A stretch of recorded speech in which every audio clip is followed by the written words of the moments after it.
Bonjour à toutes et à tous et bienvenue sur HurryMotion. Aujourd'hui, un effet sympa pour apprendre à exploser tous vos logos et tous vos textes à la façon d'une brie de glace. Cet effet est très facile à réaliser et très sympa à regarder. Mais avant de commencer, comme toujours, si ce genre de contenu vous plaît, n'oubliez pas d'aimer et de vous abonner. Allez, on se retrouve tout de suite sur After Effects et on commence.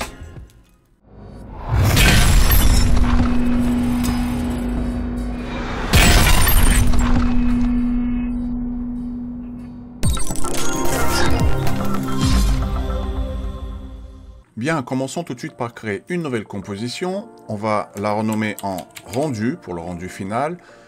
1920 par 1080, on va prendre une cadence de 30 images par seconde, ce sera peut-être un peu plus fluide, 5 secondes de durée, c'est très bien. On clique sur OK. On fait CTRL-N pour recréer une nouvelle composition. On va la renommer en texte, peut-être même logo, si on veut. On pourra mettre un logo si on veut dedans, un PNG. On clique sur OK. Et CTRL-N à nouveau, on va créer une composition pour notre map. On clique sur OK. Tout de suite dans notre map, on va dans les textures. Je vous ai mis des liens dans la description pour récupérer ces textures, sauf si vous en avez déjà des personnels. Je vais prendre une texture pour ma map, donc c'est un truc genre, vous pouvez le faire sur Plexus si vous avez le plugin, ou récupérer une image en forme un petit peu d'onde comme celle-ci. On verra les réglages par la suite. On va sur notre composition texte ou logo. On va prendre notre outil texte et on va écrire, je sais pas, par exemple, motion, pourquoi pas. On va faire un double clic en maintenant la touche CTRL appuyé pour recentrer le point d'ancrage. La touche V si on veut récupérer notre outil de sélection. On va l'aligner et on va le recentrer comme ceci. On va l'agrandir un petit peu aussi, comme ceci. C'est pas mal. C'est vous qui voyez. Maintenant, on va appliquer une texture grunge à notre texte. Alors, si vous avez déjà une texture qui est assez valable et sombre, vous n'êtes pas obligé de faire ce que je fais. Moi, ce que je vais faire, je vais mettre un effet de teinte pour le remettre en noir et blanc et lui mettre une courbe pour un petit peu l'assombrir, vraiment comme ça. Après, c'est juste personnel. J'appuie sur R, je le mets dans le bon sens, 90 degrés, et je vais réduire également, peut-être un peu comme ça, pour voir à peu près ma texture, comment elle va s'appliquer. Bon, on va dire que c'est pas mal comme ça. On se met sur notre calque motion, et on va ici le passer en mode alpha, en luminance, c'est en luma, pour pouvoir récupérer la texture dans notre texte. Maintenant que vous avez fait ça, vous allez sur votre composition rendue, vous allez dans projet, vous allez mettre votre texture pour faire votre sol. Je vais faire un clic droit, géométrie, je vais le mettre ajusté à la composition. Pareil, ça me convient pas, c'est un petit peu trop clair pour moi. Je vais lui appliquer un effet de teinte pour le mettre en noir et blanc, un effet de courbe que je vais vraiment comme ceci assombrir. Je vais également lui appliquer en appuyant sur l'outil ellipse, double clic pour créer un masque comme ceci. J'appuie sur la touche F et le contour progressif, je vais mettre 500 pour vraiment faire quelque chose de doux. Je peux après jouer sur le masque. On peut le dérouler et faire une petite expansion, un petit peu comme ça. Mais ce qu'il faut après, c'est vraiment agrandir votre ellipse qui est là. Vous faites un double clic, CTRL, SHIFT et ALT appuyé en même temps. Comme ça, vous pouvez agrandir votre masque. Bref, c'est pas très important, c'est juste pour créer un background. Une fois que vous avez fait ça, vous prenez votre texte, vous le mettez au-dessus, comme ceci. Et vous prenez votre map, vous la mettez aussi en dessous et vous l'éteignez. Maintenant, on se retrouve avec notre texte. On va sur donc notre calque texte et on va lui appliquer un effet qui s'appelle éclat, tout simplement. Donc on se retrouve comme ça. Dans afficher, vous mettez rendu. Comme ça, il va prendre le rendu qu'on va lui appliquer. Ici, dans forme, Vous pouvez faire des essais, là il est en brique, croissant, œuf, vert, arête. Nous on va prendre personnalisé et on va lui appliquer la map. C'est-à-dire qu'il va faire un éclat à partir de tous ces traits là. Là c'est un petit peu fin, j'appuie sur S pour agrandir un petit peu tout ça, pour que ce soit un peu plus joli. On va se mettre là. Alors c'est un petit peu lourd, hein. Alors ça dépend de la machine que vous avez. Moi il serait temps que je change ma carte vidéo. Donc maintenant, pour que ça aille un peu plus vite, je vais sur prévisualisation et je vais me mettre là à 1/3 pour que ça puisse charger un peu plus rapidement. Et on voit ce que ça donne. Donc voilà, pour l'instant, vous avez un effet d'éclat tout simple. On va l'améliorer. Dans forme, ici, on va se mettre à 0 sur la profondeur. On n'a pas besoin de profondeur, parce que quand on va créer une extrusion, donc forcément l'effet va être un petit peu plus lourd, puisqu'il va extruder en fait ce qui va casser. Donc là, ce sera un peu plus léger. On va fermer forme, on va dérouler physique. La vitesse de rotation ici, on va la laisser telle quelle. Axe de désintégration, on va la mettre sur 100. L'aléatoire, on va peut-être mettre en 0.2. La viscosité, peut-être en 0.3. La vitesse de masse, on va la réduire un petit peu à 25. La gravité, on va la mettre à 0. Et ainsi que la rotation à 0. On va voir ce que ça donne. Donc voilà, vous venez de créer votre petit effet de désintégration à partir de votre map. Alors, très important, je ne l'ai pas dit dès le début. Ici, il faut que vous soyez en 8 bits. Si vous êtes en 16 bits, regardez ce qui va se passer. Déjà, votre effet, il y a un petit triangle jaune qui apparaît. Ça veut dire qu'il dit, regardez si je clique dessus, il dit cet effet fonctionne uniquement en 8 bits. Si vous le laissez en 16, si vous vous trompez, regardez ce qui va se passer. Vous voyez comment l'image elle bug, elle tremble. Voilà, donc ça c'est pas bon. On revient, on maintient la touche Alt appuyée et on appuie jusqu'à revenir sur 8 bits. Bref, une fois que vous avez fait ça, vous pouvez après jouer avec votre map pour faire les éclats plus ou moins différents. Maintenant, on va faire CTRL-D, on va dupliquer notre texte. On va se mettre à 1 seconde, comme ceci. On va bouger notre timeline jusqu'à là. Vous vous mettez là sur la deuxième, vous faites CTRL-SHIFT-D pour le scinder. Ce qui est là, on le dégage, on n'en a pas besoin. On se met sur notre calque en dessous. Vous appuyez sur la touche F4 si vous n'avez pas ici le module pour passer en 3D. Vous voyez, vous pouvez jongler avec la touche F4.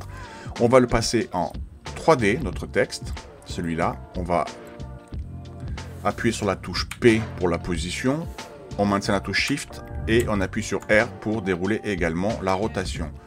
On va enclencher notre position ici. On va mettre une image clé ainsi que la rotation, une image clé. Voilà, comme ça j'ai failli ne pas voir mon petit gizmo. Donc en fait, nos images clés, on va les reculer d'une image, comme ceci. Voilà. Donc ici, ça va être notre arrivée. On va désactiver l'effet éclat pour le texte en dessous. Voilà. On va reculer un petit peu, genre à 20, aller un petit peu plus comme ceci. Et on va complètement avancer notre texte jusqu'à ce qu'il va sortir de l'écran. Mais avant de le faire sortir, on va lui faire peut-être une rotation à 330 degrés. Je dis 330, il m'a fait n'importe quoi. Voilà, comme ceci. Et on va le sortir de notre image. On va prendre toutes nos images clés, on va les sélectionner, on va appuyer sur la touche F9 pour les lisser, on ouvre l'éditeur graphique. Vous pouvez appuyer sur la touche ici pour pouvoir l'adapter. Vous sélectionnez le début et vous l'étirez comme ceci. Et la fin, vous en faites un angle droit. Vous fermez l'éditeur graphique, on se remet à la position et on voit ce que ça donne. Boum! Vous voyez? C'est assez rapide, je trouve que c'est assez pas mal. Boum! On va lui rajouter également ici un flou de mouvement. Pour que le flou de mouvement soit beaucoup plus joli et plus réaliste, vous appuyez sur CTRL-K, vous allez sur Avancer, et ici l'obturateur, vous le mettez à 260. Si c'est un peu rapide, vous pouvez juste reculer vos images clés, comme ça. Maintenant, pour terminer notre effet, on va le rendre un peu plus joli. On va rajouter un petit effet de tremblement, comme ça, dès que le texte il cogne le sol, ça va trembler. Donc pour ça, ce qu'on va faire, on va appuyer sur la touche P sur notre premier calque. On maintient la touche Alt appuyée et on clique sur le chronomètre sur la position pour ouvrir l'éditeur d'expression. Et on tape une expression toute simple, hein, wiggle, ici. On va faire un truc assez violent, allez, 10,10. Donc, à arriver là, le texte, vous voyez, il tremble. Ce qu'on veut, c'est qu'il tremble qu'à un certain moment. Donc, on va se mettre à 20 images. On va, en dessous de notre éclat, rajouter un effet de paramètre de glissière. Vous sélectionnez, on va dire, cette valeur-là. Vous prenez le petit zigouigoui et vous le liez à votre curseur. Et vous cliquez là dans la barre. Ça veut dire que maintenant, vous avez rien qui se passe parce qu'il est à 0. On va se mettre ici à 20. On va le mettre une image clé à 0. Et on va se mettre au début de notre timeline, c'est-à-dire à partir de là où l'éclat va se faire. Et on va le mettre peut-être, allez, soyons fous. Allez, 25 pour essayer. On appuie sur U, on va sélectionner nos deux images clés, on appuie sur F9 et on va le lisser à l'arrivée, comme ceci. On va voir ce que ça donne. Voilà, vous voyez, ça fait un petit tremblement. Boum! Et ça s'adoucit. Donc maintenant, ce qu'on va faire pour rendre un peu plus joli encore, pour finaliser vraiment cette fois-ci, bah, on a le texte qui tremble, mais on va faire trembler également le sol. Donc, vous vous mettez à 1. Ici, vous sélectionnez votre sol. CTRL-SHIFT-D, vous le scindez. Comme ça, le début, bah, il est normal. Et là, celui-là, vous allez le lier avec votre texte, tout simplement. Voilà, vous voyez, comme ça, et comme on va le lier, bah, il va suivre le paramètre de glissière. Il va trembler le temps de l'impact. Et après, il va revenir à la normale. Voilà, votre effet, il est terminé. Après, c'est à vous de voir si vous voulez. Vous prenez le tout, vous sélectionnez, clic droit, précomposer, vous l'appelez en scène.